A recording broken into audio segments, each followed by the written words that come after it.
विद्यार्थी मित्रांनो नमस्कार.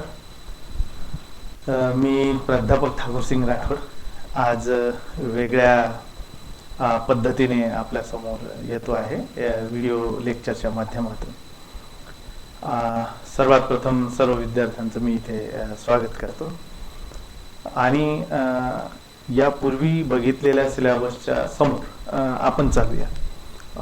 यापूर्वी आपण सम्राट अकबर विषयी संपूर्ण माहिती बघितली आणि ते सगळं आपण संपवलेलं आहे. सम्राट अकबराच्या नंतर सम्राट जहांगीर होऊन गेले आणि जहांगीरच्या नंतर पुढील काळात शहाजहान सम्राट होऊन गेला आणि शहाजहानच्या नंतर सम्राट औरंगजेब हा सत्तेमध्ये आला. आपल्याला सम्राट औरंगजेबाविषयी माहिती बघायची आहे. सम्राट औरंगजेब इसवी सन 1658 ते 1707 या दरम्यान सम्राट औरंगजेबाने राज्य केलेलं आहे. त्याच्या पित्याचं नाव शहाजहान होतं आणि शहाजहानला 4 मुलं होती. जसं तुमच्या स्क्रीनवर दिसतच आहे की दारा सर्वात मोठा मुलगा होता, त्याच्यानंतर शुजा होता, 3ऱ्या नंबरवरचा हा औरंगजेब होता ज्याला आपण सम्राट म्हणून आता बघणार आहोत. इसवी सन 1658 ते 1707 या दरम्यान औरंगजेबाने राज्य केलेलं आहे. आणि त्याच्यानंतर 4था मुलगा म्हणजे मुराद हा होता. या 4ही भावांमध्ये विशेष करून औरंगजेब हा कर्तबगार होता असं म्हणता येईल. शुजा पण होता, दारा पण होता, परंतु विशेषत्वाने जेव्हा सत्ता हस्तगत करण्याची वेळ आली त्यावेळेला सम्राट औरंगजेबाने सत्ता हस्तगत केली. सर्वात महत्वाचं जर बघायचं असेल तर दारा, शुजा आणि मुराद या तिघांनाही पराभूत करण्याचं काम औरंगजेबाने केलं. इव्हन इथपर्यंत झालं की त्या औरंगजेबाने दारा, शुजा आणि मुराद तिघांनाही आपल्या रस्त्यातून संपवलं, नष्ट केलं, मारून टाकलं. आणि शहाजहानला, ज्या शहाजहानने सम्राट शहाजहानने 1627 ते 1658 एवढ्या मोठ्या कालखंडामध्ये संपूर्ण भारतावर राज्य केलं, त्या शहाजहानला, ज्या शहाजहानने मुघल संस्कृतीचं रक्षण केलं, त्याचबरोबर भारतीय संस्कृतीचं रक्षण केलं असं म्हणता येईल. असा शहाजहान, ज्याने ताजमहाल बांधलेला होता, असा शहाजहान ज्याने आपल्या स्वप्नामध्येही विचार केला नसेल कधी की आपल्याला शेवटचे दिवस कैदेत घालवावे लागतील म्हणून, असा त्याने कधी विचार केला नसेल. परंतु औरंगजेबाने त्याच्या शेवटच्या कालखंडात, म्हणजे शहाजहानच्या शेवटच्या कालखंडात त्याला कैदेमध्ये टाकून सत्ता हस्तगत केली होती. असा औरंगजेब, या औरंगजेबाच्या पूर्वायुष्याविषयी आपण थोडक्यात माहिती बघूया. जसं की औरंगजेबाचा जन्म 3 नोव्हेंबर 1618 रोजी उज्जैन जवळ गाव आहे, छोटंसं गाव दोहद नावाचं, या दोहदमध्ये 3 नोव्हेंबरला सम्राट औरंगजेबाचा जन्म झाला. औरंगजेब बुद्धीने फार प्रखर होता आणि त्याला विविध भाषांचं पण ज्ञान होतं, जसं की फारसी भाषेचं त्याला ज्ञान होतं असं म्हणता येईल. विशेष ज्ञान होतं फारसी भाषेचं. त्याला हिंदी पण व्यवस्थित जमत होती, तुर्की भाषा पण त्याला व्यवस्थित जमत होती. असा हा तीव्र बुद्धिमत्ता असलेला औरंगजेब, ज्याने आपल्या सुरुवातीच्या कालखंडामध्ये जसं तलवारीचं शिक्षण घेतलं, घोडा फेकण्याचं शिक्षण घेतलं, विविध पद्धतीने राज्य कसं करावं याविषयीचं पण प्रशिक्षण घेतलं. अशा विविध पद्धतीने प्रशिक्षण घेऊन औरंगजेब हा राज्य करण्याच्या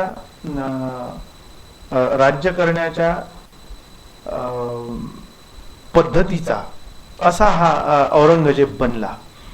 परंतु एक अडचण अशी होती की त्याने कुराणाविषयी फार जास्त अध्ययन केलेलं होतं. आता याला अडचण म्हणायचं की अध्ययन करणं चांगलं म्हणायचं, हा वेगवेगळा भाग असू शकतो. परंतु अडचण अशी झाली की त्याने जे कुराणाचं ज्ञान संपादन केलं, संपूर्ण कुराण त्याने वाचून काढली, मुखोद्गत केली आणि कुराणानुसार तो आचरण करू लागला. त्यामुळे अडचण अशी आली की तो कुराणाचा पंडित बनला. त्यामुळे कुराणामध्ये ज्या ज्या बाबी सांगितलेल्या आहेत त्या जशाच्या तशा पूर्णपणे अंमलात आणण्याच्या मानसिकतेचा औरंगजेब बनला आणि त्यामुळे तो चित्रकलेचा तिरस्कार करू लागला. त्याचबरोबर संगीत सारख्या मनाला शांती देणाऱ्या अशा कलेला सुद्धा तो विरोध करू लागला. म्हणजे ललित कलांविषयी त्याच्या मनामध्ये एक प्रकारची चीड होती की काय, किंवा त्याविषयी गोडी त्याला कधीही नव्हती असं आपल्याला म्हणावं लागेल. सुरुवातीच्या कालखंडामध्ये त्याने कुशलपणे सैन्य संचालन केलेलं आहे, कुशलपणे तो युद्ध त्याने केलेलं आहे. जसं जुझार सिंह बुंदेला याच्या बंडाचं त्याने दमन केलेलं होतं. हा सुरुवातीचा कालखंड आहे. औरंगजेबाकडे ही मोहीम सोपविण्यात आली होती आणि त्यामुळे औरंगजेबाने जुझार सिंहाला पराभूत केलेलं होतं. असा हा सम्राट पदाकडे वाटचाल करणारा औरंगजेब असं आपल्याला म्हणता येईल. सुरुवातीच्या कालखंडामध्ये औरंगजेबाला दक्षिणेकडची जबाबदारी सोपविलेली होती. 1636 ते 1644 दरम्यान तो दक्षिणचा सुभेदार होता. असा हा सम्राट औरंगजेब सुरुवातीच्या कालखंडामध्ये, म्हणजे त्याचं जे पूर्ववृत्त आहे या कालखंडामध्ये तो 2 वेळा साधारणतः नाही, नक्की 2 वेळा तो दक्षिण भारताचा सुभेदार होता. तर त्याचा विवाह 18 मे 1637 मध्ये दिलरास बानू बेगम हिच्यासोबत झालेला होता. फारसच्या राजवंशाशी संबंधित असलेली ही दिलरास बानू बेगम होती. तिच्यासोबत त्याचा विवाह झाला आणि पुढील काळात वैवाहिक जीवनामध्ये तो सुखाने होता औरंगजेब. झालं असं की पुढील काळात त्याला शहाजहान जेव्हा आजारी पडला 1657 मध्ये, तेव्हा हे दक्षिणेत होता औरंगजेब, दक्षिणेचा तो सुभेदार होता. दख्खन असा म्हटल्या जात होतं या दक्षिणेच्या भागाला. दक्षिणेचा तो सुभेदार होता आणि त्यावेळेला नेमका उत्तर भारतात परिस्थिती बदलली. शहाजहान आजारी पडला आणि त्याला एक प्रकारची ही संधी मिळाली औरंगजेबाला उत्तर भारतामध्ये येण्याकरिता. आणि तो उत्तर भारतात येऊन त्याने स्वतःचे भाऊ दारा, शुजा आणि मुराद या तिघांचाही त्याने काटा काढला आणि मारून टाकला आणि शहाजहानला त्याने कैदेत टाकला. म्हणजे शेवटचे जे दिवस होते शहाजहानचे ते फार वाईट अवस्थेमध्ये शहाजहानचे गेलेले आपल्याला दिसून येतात. 31 मे 1658 रोजी औरंगजेबाने स्वतःला सम्राट घोषित केलं. स्वतःच्या पित्याला कैदेत टाकलेलं होतं आणि स्वतःला त्याने सम्राट घोषित केलं 31 जुलै 1658 रोजी आणि एक पदवी धारण केली. पदवी होती अबुल मुझफ्फर मुहिउद्दीन मुझफ्फर औरंगजेब बहादूर आलमगीर बादशाह गाजी अशी असा त्याने किताब स्वतःला धारण केला, घेतला. आणि 15 मे 1659 रोजी तो मयुरासनावर, म्हणजे बादशहाचं जे आसन आहे त्याला, सिंहासन आहे त्याला मयुरासन असं म्हणतात. आणि या मयुरासनावर सम्राट म्हणून औरंगजेब पदासन्न झाला. आणि सुरुवातीच्या कालखंडामध्ये जसं की वारसा युद्ध झालेलं होतं, औरंगजेबाने स्वतःच्या भावंडांना मारलं असा मी उल्लेख जो केला, तर वारसा युद्ध झालेलं होतं आणि त्यामुळे उत्तर भारतातली जी स्थिती होती ती जवळजवळ बिघडलेली होती असं म्हणायला काही हरकत नाही. बिघडलेली होती आणि त्यामुळे ती स्थिती स्थिर स्थावर करण्याकरिता औरंगजेबाला वेळ हवा होता. आणि त्या कालखंडामध्ये औरंगजेबाने व्यवस्थित प्रशासनाची घडी बसविण्याचं काम सुरू केलं असं म्हणता येईल. आणि औरंगजेबाने आपल्या प्रशासनाची घडी नीट केली उत्तरेकडे राहून किंवा उत्तरेकडे राज्य सांभाळत असताना. जसं की प्रांतीय शासक आहेत किंवा प्रांतीय अधिकारी आहेत, या अधिकाऱ्यांना आपल्या नियंत्रणामध्ये त्याने आणलं. त्याचबरोबर जे अधिकारी होते त्यांनाही, प्रांतीय शासकांनाही आपल्या नियंत्रणात त्याने आणलं. आणि काही कर त्याने रद्द केले जे योग्य नव्हते, असे कर त्याने रद्द केले. हे विशेष करून नमूद करावं असं वाटतं. त्यासोबतच त्याने काही कर लावले सुद्धा, काही कर लावले सुद्धा, काही कर रद्द पण केलेले इथे दिसून येतात. काही कर जे लावले त्या करामध्ये साधारणतः जिझिया कर होता जो लावलेला होता. अशा पद्धतीचे कर त्याच्या कालखंडामध्ये लावलेले दिसून येतात. तो अत्यंत कट्टर होता इस्लाम धर्माचा आणि कट्टर सुन्नी पंथीय तो होता. आणि त्याला आपल्या राज्यामध्ये सर्वत्र असं म्हणता येईल की सर्वत्र त्याला इस्लामचं पालन करणारे लोक हवे होते आणि तो इस्लामचं पालन करून घेत होता. आणि त्यामुळे त्याने काय केलं की अधिकाऱ्यांची नियुक्ती केली. एका अधिकाऱ्याची नियुक्ती केली विशेष करून, जो निरीक्षक म्हणून, म्हणजे धर्माच्या बाबतीत तो निरीक्षक म्हणून काम करताना आपल्याला दिसतो. मुहतसिब नावाचा अधिकारी त्याने नियुक्त केला. आता मुहतसिब काय बघतो की लोक कशा पद्धतीने आचरण करतात, म्हणजे धर्माचं आचरण करतात की नाही, 5 वेळा नमाज ते पडतात की नाही, याविषयीचं निरीक्षण त्यांचं असायचं. जसं की इस्लामी सण त्योहार आहेत ते व्यवस्थित पाळतात की नाही, रोजे आहेत व्यवस्थित पाळतात की नाही. सोबतच असं म्हणता येईल आपल्याला की इस्लामचे कायदे कानून आहेत, इस्लाममध्ये असलेले जे नियम आहेत त्या नियमांचं ते योग्यरित्या पालन करतात किंवा नाही करत, याविषयी सुद्धा मुहतसिब त्या लोकांवर निरीक्षक म्हणून काम करत होता आणि या लोकांसोबत तो लक्ष ठेवून होता. हे मुळात मुहतसिबाचे कर्तव्य होते. साधारणतः मद्यपान कोणी करतं का त्याच्याकडे लक्ष ठेवणे, कोणी भांग घेतो का, जुगार खेळतो का, दुराचार करतो का, म्हणजे साधारणतः लोकांच्या आचरणावर लक्ष ठेवणारा असा हा अधिकारी होता. त्याला मुहतसिब असं म्हटलं जायचं. असा मुहतसिब म्हणजे सुरुवातीच्या कालखंडामध्ये अशा पद्धतीने औरंगजेबाने उत्तर भारतात राहून, आपल्या राजधानीत राहून व्यवस्थितपणे कारभाराची नीट घडी लावण्याचा प्रयत्न केला असं आपल्याला म्हणता येईल.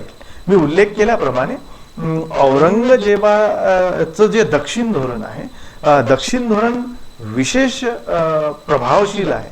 म्हणजे त्याच्या कारकिर्दीमध्ये जे वेगवेगळ्या भागांवर त्याने आक्रमण केलेली आहेत आणि वेगवेगळ्या भागांना आपल्या प्रभुत्वात आणलेलं आहे. आपण शेवटी त्याचा मॅप पण बघणार आहोत. म्हणजे तुलनात्मक दृष्ट्या औरंगजेबाचा मॅप कसा होता, औरंगजेबाचं राज्य कुठून ते कुठपर्यंत पसरलेलं होतं, सोबतच शिवाजी महाराजांचं राज्य कुठून ते कुठपर्यंत पसरलेलं होतं, याविषयी पण आपण माहिती बघणार आहोत. तर औरंगजेबाला मी सुरुवातीला उल्लेख केल्याप्रमाणे दक्षिणेचा 2 वेळा तो सुभेदार होता. जसं 1636 ते 1644 या दरम्यान तो दक्षिणचा सुभेदार होता. 1662 ते 1657 जसं की मी म्हटलं की शहाजहान आजारी पडला, म्हणजे 57 मध्ये तो आजारी पडला आणि औरंगजेब उत्तर भारताकडे निघाला, म्हणजे दक्षिण भारताकडून उत्तर भारताकडे निघाला आणि या युद्धाची तयारी औरंगजेबाने सुरू केलेली होती. असा हा औरंगजेब 2 वेळा दक्षिण भारताचा सुभेदार असल्यामुळे झालं असं की दक्षिण भारताची पूर्ण परिस्थिती नीटपणे त्याला माहीत होती. 2 वेळा तो तिथला सुभेदार असल्यामुळे साहजिकच दक्षिणेतील ज्या छोट्या छोट्या सत्ता आहेत त्याविषयी त्याला माहिती होती. त्याचबरोबर त्यांच्यासोबत कशा पद्धतीने व्यवहार करायचा हे सुद्धा त्याला माहीत होतं आणि त्यामुळे दक्षिणचा सुभेदार असल्याचा फार जास्त फायदा औरंगजेबाला झाला असं आपल्याला म्हणता येईल. त्याचं दक्षिणचं जे धोरण आहे हे विशेष करून महत्वाचं आहे आणि त्यामुळे आपण दक्षिण धोरणाकडे वळूया. दक्षिणेवर आक्रमण करण्याची अशी कोणती कारणे होती, कारण की त्याने दक्षिणेवर आक्रमण केलं आणि तिथल्या छोट्या छोट्या राज्यांना जिंकून घेण्याचं काम त्याने नंतरच्या काळामध्ये केलेलं आपल्याला दिसून येते. असं जे दक्षिण धोरण आहे त्याचं त्याविषयी आपण थोडी माहिती बघूया. कारण की दक्षिणेमध्ये एकदा उतरल्यानंतर औरंगजेब म्हणजे त्याच्या मृत्यूपर्यंत साधारणतः 1707 पर्यंत औरंगजेब उत्तरेकडे किंवा स्वतःच्या राजधानीमध्ये येऊ शकला नाही. हे विशेष आहे दक्षिण धोरण. कारण की दक्षिणेतून औरंगजेब जिवंत आपल्या राजधानीमध्ये कधीही परतू शकला नाही आणि त्याची समाधी दक्षिणेमध्येच मृत्यू पावल्यानंतर बांधण्यात आली. असं म्हणू आपण की मराठा सत्तेसोबत लढता लढता तो क्षीण झाला, जीर्ण झाला आणि उत्तर भारताकडे यानंतर त्याला कधीही परत फिरता आलं नाही. त्याचा मृत्यू दक्षिण भारतात झाला. असं जे दक्षिण आहे, ज्या भागाविषयी आपण बोलतो आहे त्या दक्षिणेमध्ये औरंगजेब का उतरला? कारण की एवढं मोठं राज्य त्याच्या ताब्यात असताना संपूर्ण उत्तर भारत, दक्षिण भारतही शिवाजी महाराजांचं राज्य फार मोठं नव्हतं. त्याचबरोबर गोळकोंड्याचंही राज्य काही खूप मोठं आहे असं नाही आहे. अहमदनगरचं राज्यही काही खूप मोठं आहे असं नाही आहे. हे जे छोटे छोटे राज्य होते, या छोट्या छोट्या राज्यांना गिळंकृत करण्यासाठी औरंगजेब दक्षिण भारतात उतरला आणि शेवटी स्वतःचा जीव जाईपर्यंत तो दक्षिण भारतातच राहिला. त्याला उत्तरेमध्ये कधीही परत फिरता आलं नाही. हेच दक्षिण धोरण अत्यंत महत्वाचं आहे आणि म्हणून आपण दक्षिण धोरणाची कारणे बघूया की का आक्रमण केलं औरंगजेबाने दक्षिण भारतावर. नंबर 1चं कारण साम्राज्य विस्तार करणे हे एक कारण होतं. असं म्हटलं जातं की दक्षिण भारतामध्ये त्याने म्हणजे औरंगजेबाने जे आक्रमण केलं त्याचं कारणच हे होतं की त्याला साम्राज्य विस्तारित करायचा होता. अहमदनगर पर्यंत मुघलांची सत्ता तर तशीच पसरलेली होती, त्याने ते आधीच जिंकलेलं होतं. विजापूर आणि गोवळकोंडा ही 2 राज्ये स्वतंत्र होती. बरं, विजापूर आणि गोवळकोंडा ही काही वेगळी राज्य आहेत असं नाही, इस्लामियांचीच राज्य आहेत आणि त्यामुळे ते जिंकण्यासाठी औरंगजेब दक्षिण भारताकडे आला हे महत्वाचं होतं. या सोबतच दक्षिण भारतामध्ये शिवाजी महाराजांचं एक राज्य म्हणजे मराठ्यांचं राज्य हे स्वतंत्रपणे निर्माण झालेलं होतं. त्याला हिंदवी स्वराज्य असं म्हणतात. म्हणजे हिंदूंचं राज्य आहे आणि सोबतच बारीक विचार जर केला तर विजापूरचं आणि गोवळकोंड्याचं राज्य आहे. आता विजापूर आणि गोवळकोंड्याचं राज्य हे इस्लाम जरी असलं तरीही तिथे शियापंथीयांचं राज्य होतं आणि त्यामुळे त्या शियापंथीयांचं राज्य नष्ट करणे आणि तिथे आपली सत्ता निर्माण करणे हा सुद्धा एक उद्देश त्याचा होता. आणि सोबतच मराठ्यांचं जे छोटंसं राज्य निर्माण झालं, आता त्याला तुम्ही हिंदू राज्य पण म्हणू शकाल, काही अडचण नाही असं म्हणायलाही. आणि त्यामुळे त्याचं नावच हिंदवी स्वराज्य होतं आणि त्यामुळे हे हिंदूंचं जे राज्य होतं तेही औरंगजेबाला खूपच असावं. म्हणजे शिया राज्यच तर त्याच्या नजरेत खूपतात, तर हे तर सरळ सरळ हिंदूंचं राज्य होतं. त्यामुळे साहजिकच त्याला असं वाटलं असावं की शिवाजींचं राज्यही नष्ट करावं, विजापूरचं राज्यही नष्ट करावं आणि गोवळकोंड्याचंही राज्य नष्ट करावं. म्हणजे साम्राज्य विस्तार करून दक्षिण भारतात असलेले शियापंथीय राज्य आणि हिंदूंचं राज्य म्हणजे मराठ्यांचं राज्य नष्ट करायचं आणि आपल्या प्रदेशामध्ये त्यांना विलीन करायचं, हा एक उद्देश औरंगजेबाचा दक्षिण धोरणामागे असावा. हा नंबर 1 झाला. नंबर 2, शियापंथीयांवर आक्रमण करणे हाही एक उद्देश औरंगजेबाचा होता. आता शियापंथीयांवर का आक्रमण करायचं? जसं की इस्लाम मध्ये जर बघितलं आपण तर सुन्नी पंथ दिसतो जे कट्टर आहेत आणि शियापंथीय पण आपल्याला दिसतात.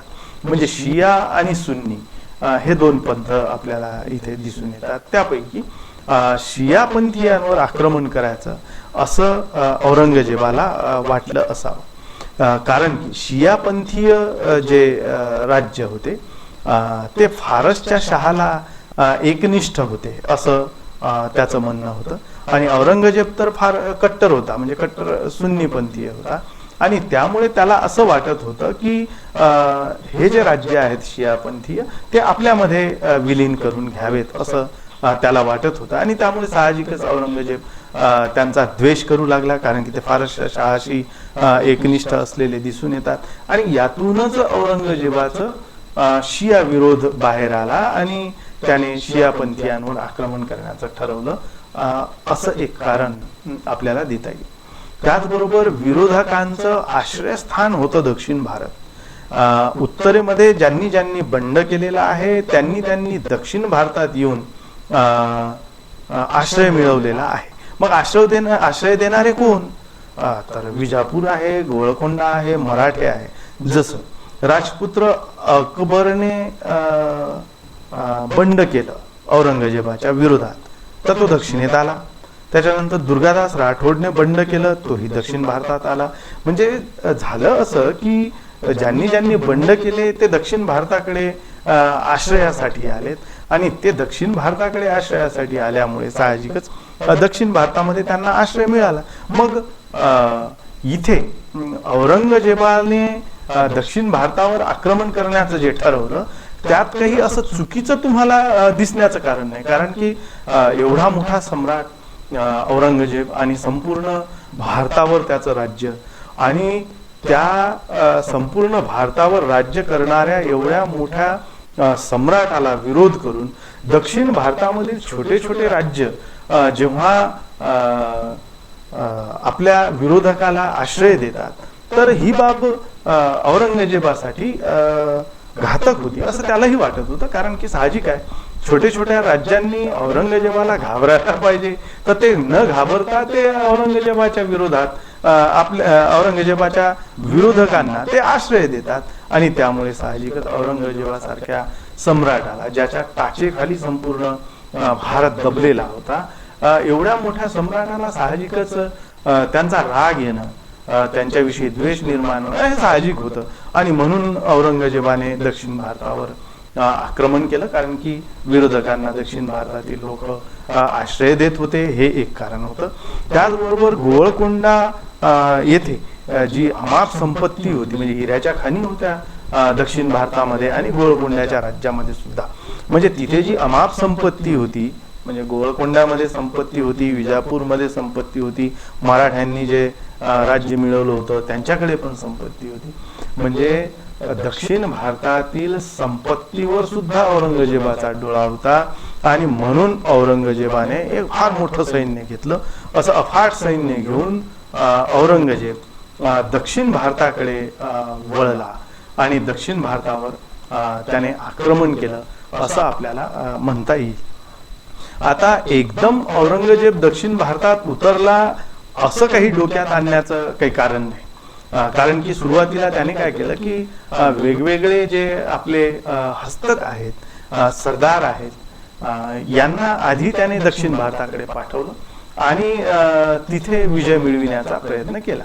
म्हणजे आपल्या सरदारांच्या करवी, सरदारांच्या मार्फत दक्षिण भारताला सहज जिंकून घ्यायचं असं त्याला वाटत होतं. आणि त्यामुळे त्याने दक्षिण भारतावर तशा पद्धतीने आक्रमणे केली. राजा जयसिंहाची त्याने नियुक्ती केली दक्षिण भारतावर विजय मिळविण्यासाठी. राजा जयसिंह दक्षिण भारतामध्ये आला आणि त्याने शिवाजीचा बंदोबस्त करण्याचा प्रयत्न केला. त्यामध्ये शिवाजी महाराजांसोबत युद्ध झालं आणि त्याच्यात पुरंदरचा तह झाला. आता राजा जयसिंहाचं महत्व दक्षिण भारताकडे वाढत चाललेलं होतं.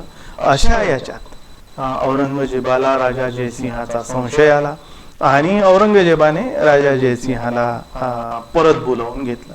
आता हा एकनिष्ठ असलेला मुघलांचा सेवक, ज्याला औरंगजेबाने त्याच्यावर विश्वास न दाखवता त्याला परत बोलविण्याचं काम केलं आणि त्यामुळे तो दुखावला आणि परत जातानाच राजा जयसिंहाचा बऱ्हाणपूरला 12 जुलै 1666 ला मृत्यू झाला. आता राजा जयसिंह संपला, त्याचा मृत्यू झाला. त्याच्यानंतर दक्षिणेची सूत्र कोणाकडे द्यायची म्हणून औरंगजेबाने दिलेर खानाकडे दक्षिणेची सूत्र दिली. दिलेर खानाची नियुक्ती केली दक्षिण भारताच्या या मोहिमेवर. म्हणून याने काय केलं, दिलेर खानने काय केलं की 4 वर्ष वयाचा एक छोटासा मुलगा विजापूरचा तो आदिलशाह बनला. 1672 मध्ये सिकंदर आदिलशाह सिकंदर आदिलशाह हा तिथला आदिलशाह बनला आणि विजापूरचा तो शासक बनला. साहजिकच आता तिथला जो शासक होता आदिलशाहीचा, तो शासक वयाने लहान असल्यामुळे तेथील ज्या सरदारांमध्ये दोन गट निर्माण झाले. स्वाभाविक आहे, असे दोन गट निर्माण होऊन त्यांच्यामध्ये आपसात वाद निर्माण झालेले आपल्याला दिसून येतात. आता दोन गट निर्माण झाल्यामुळे विजापूरचा जो मंत्री होता सिद्दी मसूद, याच्यासोबत संधान बांधलं त्या दिलेर खानाने. आणि साहजिकच सिद्दी मसूद आणि दिलेर खान या दोघांनी एक प्रकारे एक योजना आखली आणि विजापूर कसं जिंकायचं याच्याविषयी दिलेर खान आणि त्यांच्यामध्ये दोघांमध्ये संगनमत झालं, सिद्दी मसूद मध्ये आणि दिलेर खानामध्ये. पण अडचण जी होती ती दक्षिण भारतातील अजून ज्या दुसऱ्या सत्ता होत्या त्यांची, जसं की शिवाजी महाराजांसोबत त्यांचा गुप्त तह झाला, म्हणजे मराठे आणि विजापूर यांच्यामध्ये गुप्त तह झाला. आणि साहजिकच सिद्दी मसूद आणि दिलेर खानला त्याच्यामुळे अपयश आलं, कारण की मराठ्यांचा पाठिंबा या विजापूरला मिळाल्यामुळे साहजिकच दिलेर खानाला काही आणि त्या सिद्दी मसूदला विजापूर काही जिंकता आलं नाही. आणि त्यामुळे त्यांना आलेलं अपयश बघून औरंगजेब पुन्हा संतापला आणि औरंगजेबाने त्याला पण पदावरून काढून टाकलं आणि आपल्या मुलाकडे म्हणजे आझमकडे ती जबाबदारी दिली. आता आझमकडे ती जबाबदारी जरी दिलेली असली तरी आझम ही काही एकदम विजयी होणार नव्हता. त्यामुळे राजपुत्र आझम आणि विजापूर यांच्यामध्ये बराच काळ संघर्ष चालला आणि शेवटी आझम सुद्धा असमर्थ ठरला. आता आझम असमर्थ ठरल्यामुळे औरंगजेबाला आता पर्याय राहिला नाही. सगळी सूत्रे औरंगजेबाने स्वतःच्या हाती घेतली आणि विजापूरला वेढा दिला. काही सहज जिंकता आलं नाही, युद्ध झालं त्यांच्यामध्ये. आणि त्यानंतर मात्र त्या सिकंदर आदिलशहाला विजापूरच्या शासकाला शरणागती पत्करावी लागली आणि त्यांनी शरणागती पत्करून विजापूरच्या शासकाने 1 लाखाची पेन्शन घेण्याचं कबूल केलं. 1686 मध्ये त्याने हे कबूल केलं, शरणागती पत्करली. आणि सप्टेंबर 1686 मध्ये त्याने राज्य मुघलांच्या स्वाधीन केलं आणि विजापूरचं राज्य मुघलांनी म्हणजे 1 लाख पेन्शन देऊन आणि तिथे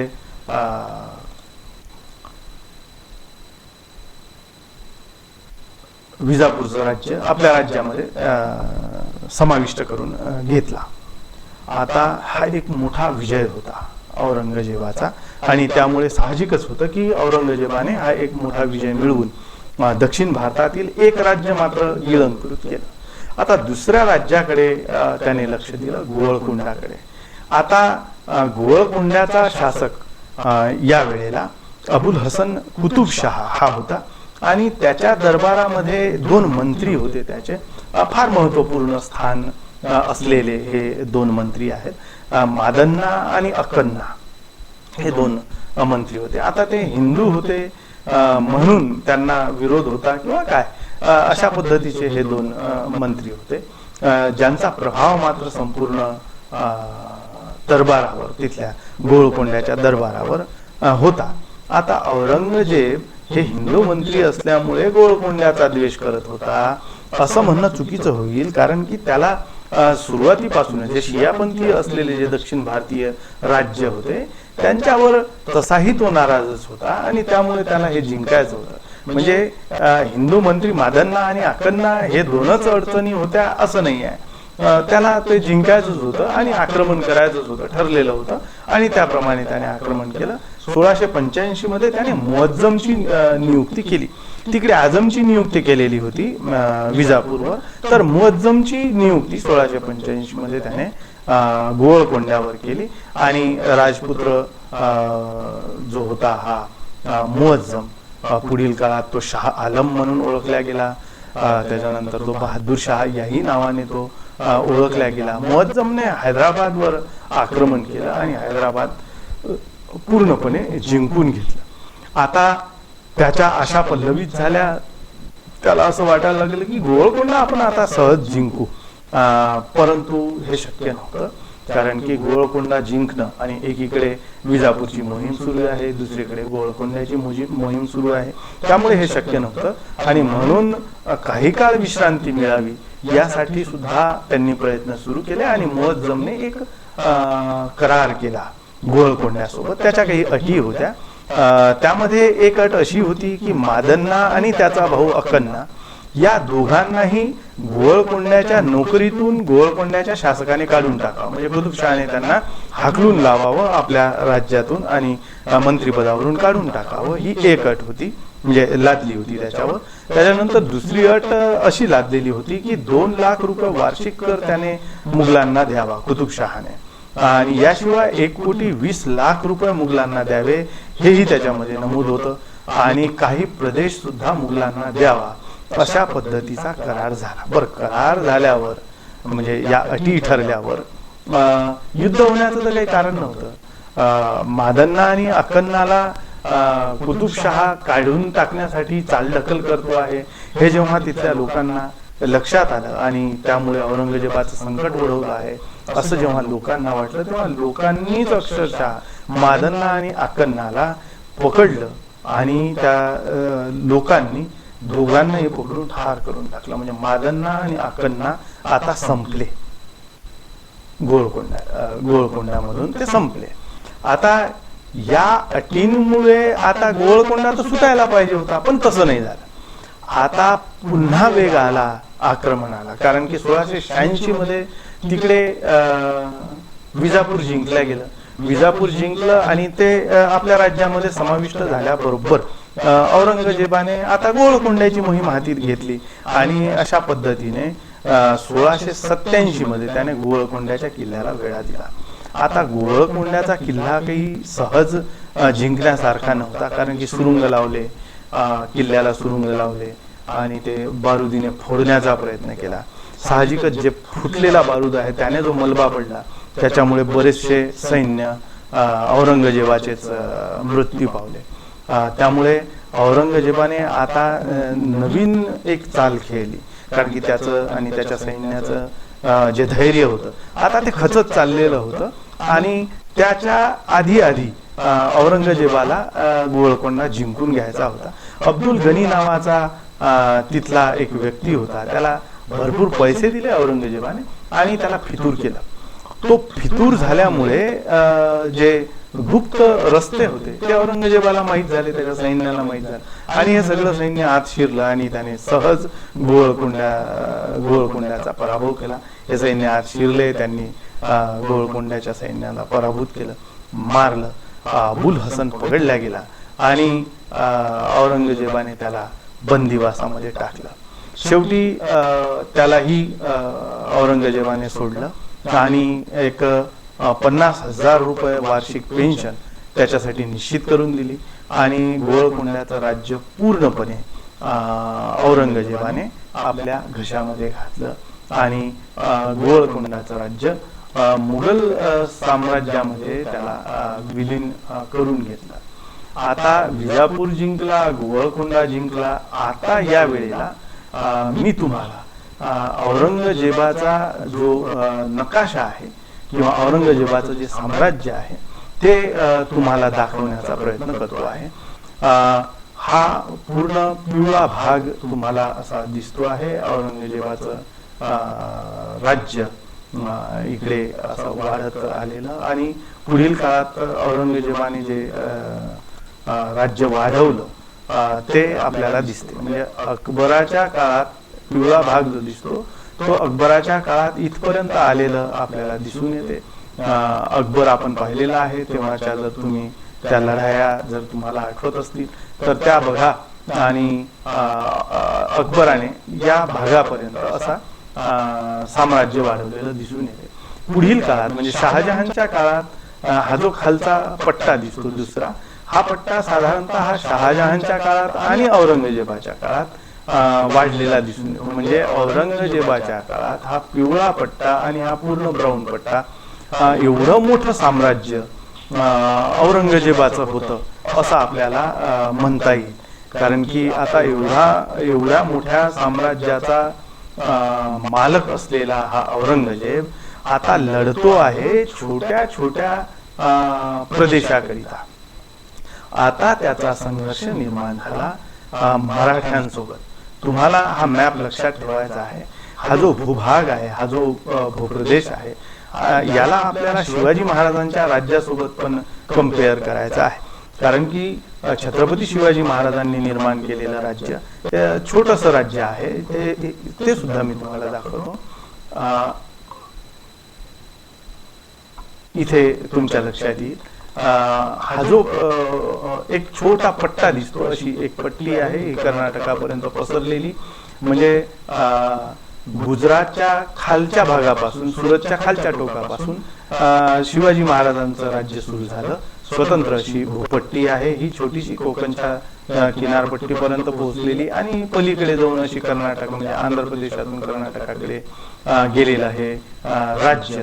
हे मराठा सत्तेचं म्हणजे शिवाजी महाराज जोपर्यंत जिवंत होते, छत्रपती शिवाजी महाराज, तोपर्यंत एवढं राज्य हिंदवी स्वराज्य म्हणून ओळखल्या जात होतं. आता शिवाजी महाराजांचं हे राज्य आणि हेच आपण मुघलांचं राज्य म्हणजे औरंगजेबाचं राज्य ह्याचं जर जर केलं, कंपॅरिझन मध्ये जर विचार केला, तर औरंगजेबाचं राज्य एवढं मोठं आहे की ज्याच्यामध्ये शिवाजी महाराजांचं राज्य तुम्हाला आकाराने छोटं दिसायला लागेल. आता एवढ्या छोट्या भूभागावर आक्रमण करून औरंगजेबाने मराठ्याशी संघर्ष छेडला. आता छत्रपती शिवाजी महाराजांनी जे राज्य निर्माण केलं होतं हिंदवी स्वराज्य, ते तो जो संघर्ष आपल्याला दिसून येतो शिवाजी महाराजांचा, तो अफजल खानासोबतचा संघर्ष आहे. 1659 मध्ये अफजल खानासोबत संघर्ष करून त्याला धूळ चारलेली आपल्याला माहिती आहे. त्याच्यानंतर 1660 मध्ये सिद्धी जोहर सोबत संघर्ष झाला. त्याच्यानंतर शाहिस्ते खान जो औरंगजेबाचा मामा आहे, खुद्द औरंगजेबाने पाठवलेला, त्या शाहिस्ते खानासोबत संघर्ष झाला आणि शाहिस्ते खानाची बोट कशी छाटली हे तुम्हाला माहिती आहे. त्याच्यानंतर सुरतवर हल्ला केला आणि शिवाजी महाराजांनी औरंगजेबाच्या प्रदेशातून लूट मिळवली, हे सुद्धा विशेष होतं. त्याच्यानंतर पुरंदरचा तह झाला, तेही आपण बघितलं आहे. म्हणजे 1665 मध्ये जेव्हा राजा जयसिंह आला होता दक्षिण भारतात, त्यावेळेला त्याने पुरंदरचा तह केलेला होता. त्याच्यानंतर शिवाजी महाराजांचा राज्याभिषेक 16 जून 1674 ला झाला. राज्याभिषेक झाला आणि शिवाजी महाराजांच्या राज्याला एक नैतिक अधिष्ठान प्राप्त झालेलं दिसून येते. त्याच्यानंतर 3 एप्रिल 1680 मध्ये शिवाजी महाराजांचा मृत्यू झाला. आता ही बाब थोडीशी असं म्हणता येईल की मराठा सत्तेसाठी फार हानिकारक झाली. कारण की शिवाजी महाराज जोपर्यंत जिवंत होते तोपर्यंत सम्राट औरंगजेब म्हणजे संपूर्ण भारताचा आणि भारताच्या बाहेरही पसरलेल्या प्रदेशाचा जो सम्राट होता, असा सम्राट केवळ महाराष्ट्रामध्ये आणि खाली कर्नाटकापर्यंत जी भूपट्टी मी तुम्हाला दाखवली, एवढ्या छोट्या भूपट्टीवर राज्य करणाऱ्या शिवाजी महाराजांसोबत संघर्ष करण्याकरिता कधीही औरंगजेब दक्षिण भारतात आला नाही, हे विशेष होतं. त्याची कारणं वेगवेगळी इतिहासकार सांगतात वगैरे वगैरे, त्या भागाकडे काही आपल्याला वळायचं नाही आहे. 1681 मध्ये साधारणतः तो म्हणजे औरंगजेब त्या अकबराच्या मागे मागे दक्षिण भारतात म्हणजे स्वतःचा मुलगा जो अकबर होता त्याने बंड केलं स्वतःच्या पित्याच्या विरोधात म्हणजे औरंगजेबाच्या विरोधात, आणि तो दक्षिण भारतामध्ये चालला आला. त्याचा पाठलाग करत करत औरंगजेब 1681 मध्ये दक्षिण भारतात आला आणि त्याने संभाजीच्या विरोधात, छत्रपती संभाजी महाराजांच्या विरोधात मोहीम उघडली आणि युद्ध सुरू झालं. अशा चोही बाजूने घेरल्या गेलेल्या संभाजी महाराजांना शेवटी पकडण्यात आलं. संगमेश्वर मुक्कामी पकडल्या गेले संभाजी महाराज आणि त्या संभाजी महाराजांना औरंगजेबाने हाल करून मारलं. पुढे जेव्हा मराठ्यांचं स्वातंत्र्य युद्ध बघू आपण, त्यामध्ये आपण या सगळ्या गोष्टी सविस्तर बघणार आहोत. संभाजी महाराजांचा मृत्यू झाला आणि दक्षिण भारतामध्ये, महाराष्ट्रामध्ये घराघरातून लढाई सुरू झाली आणि औरंगजेबाला आता न दिसणारे शत्रू भेडसावू लागले. म्हणजे औरंगजेबाला आता समजत नव्हतं की शत्रू कोणत्या बाजूने येतो, कोणत्या बाजूने जातो, कसा आक्रमण करतो, हे त्याला आता समजायला वाव राहिला नाही. 11 मार्च 1651 मध्ये संभाजी महाराजांना छळ करून त्याने मारलं आणि औरंगजेबाची मृत्यू घंटा वाजायला लागली आणि दक्षिण भारतामध्ये संताजी आणि धनाजींचा उदय झाला. संताजी आणि धनाजी यांनी या मराठ्यांच्या स्वातंत्र्य युद्धामध्ये हे 2 तळपते तारे होते, ज्यांनी महाराष्ट्राची धुरा आपल्या खांद्यावर घेतली आणि सळो की पळो करून सोडलं त्या औरंगजेबाला. असं म्हणतात की औरंगजेबाचे म्हणजे वर्णन आहे की औरंगजेबाचे घोडे जेव्हा पाणी प्यायला नदीमध्ये उतरत होते तेव्हा ते पाणी पित नसत तर त्याचे सैन्य म्हणायचे, अरे बाबा पाणी पिणं तुला काय, संताजी आणि धनाजी त्या पाण्यात दिसतो की काय. घोडे सुद्धा पाणी पित नव्हते. एवढा दरारा संताजी आणि धनाजींनी त्यांच्यावर बसवलेला होता. राणी ताराबाईने पुढील काळात सत्ता हाती घेतली आणि अशा पद्धतीने मराठ्यांचं राज्य त्यांनी चांगल्या पद्धतीने सांभाळलं. त्यापूर्वी राजारामने सांभाळलं. राजारामचा मृत्यू झाला आणि त्यानंतर राणी ताराबाईने हे राज्य सांभाळलेलं आपल्याला दिसून येते आणि त्यांनीच औरंगजेबाला सळो की पळो करून सोडलं. शेवटी दिवसभरामधून राणी ताराबाईने किल्ले देण्याचा सपाटा सुरू केला आणि रात्रभरातून ते किल्ले पुन्हा जिंकून घेण्याचा सपाटा सुरू केला. अशा पद्धतीचं युद्ध मुघलांनी कधी पाहिलेलं नव्हतं आणि त्यामुळे ही जी लढाईची पद्धत होती गनिमी कावा, या पद्धतीमुळे हैराण झालेला औरंगजेब त्याला सुद्धा आता समजेनासं झालं की हे कशा पद्धतीची लढाई आहे. एवढी मोठी अवजड फौज त्याची या भागामध्ये कुचकामी ठरली. संताजी आणि धनाजींनी अक्षरशः त्यांचे डेरे जिथे पडायचे तिथे अर्ध्या रात्रीतून हल्ला करायचा आणि त्यांची शस्त्रास्त्र उचलून न्यायची, भांडी गुंडी उचलून न्यायची आणि जे हाताला पडले त्यांना सपासप कापून निघून जायचं. अशा पद्धतीचा सपाटा लावलेला होता आणि त्यामुळे औरंगजेबाला आता समजत नव्हतं की जायचं तर कुणीकडे जायचं. कारण की तळ ठोकून बसलो, छावणी जर कुठे ठेवली तर संताजी आणि धनाजी कधी अर्ध्या रात्रीतून धोधो पाऊस कोसळत असताना कधी येऊन आक्रमण करतात, कधी येऊन मारून जातात आणि त्यामुळे जीवाची काही आता हमी राहिली नव्हती. अशी अवस्था औरंगजेबाची आली आणि औरंगजेब शेवटच्या काळामध्ये इतका दुःखी झाला, इतका कष्टी झाला की त्याला आता उत्तर भारताची आठवण येत होती. 25 वर्ष तो दक्षिण भारतामध्ये अडकून पडला. मराठ्यांसोबतच्या या लढाईमध्ये 25 वर्ष जेव्हा तो दक्षिण भारतात होता तेव्हा तो उत्तरेकडे निघाला आणि औरंगाबादच्या जवळ खुलदाबाद येथे 20 फेब्रुवारी 1707 मध्ये औरंगजेबाचा मृत्यू झाला असं आपल्याला म्हणता येईल. या दक्षिण भारतामध्ये येऊन जो त्याला अपयश आलेलं होतं त्या अपयशाविषयी आपण पुढच्या प्रकरणामध्ये बघूया.